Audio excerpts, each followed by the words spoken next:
Tara na. Baka maliit pa tayo. Uy, Mikay, kita.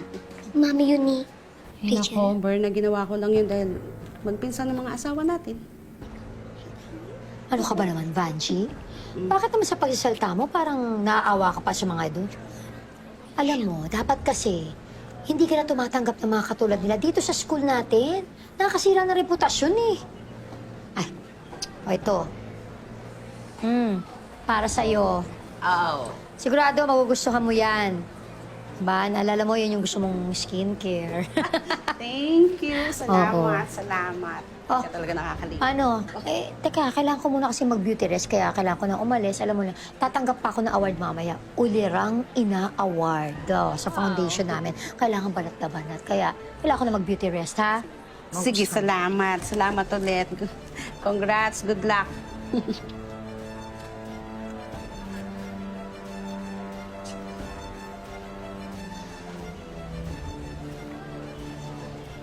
Nay! Oh, nak! Nay! Oh, anak, akala ko nakauwi ka na. Ba't nandito ka? Hindi na, inintay po talaga kita. Narinig ko po kasi yung principal tsaka si Aling Berna nag-uusap. Nagsagwatan po pala sila para matanggal yung scholarship ko.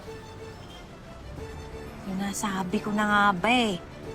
Saan pa natin makikita yung babaeng yan?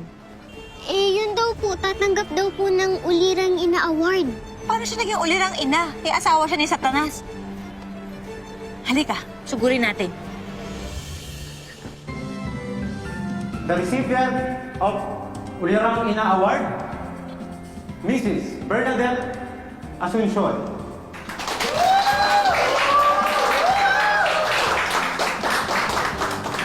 Maraming salamat.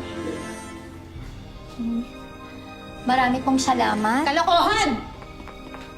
Itong award na to, isang malaking kasinungalingan.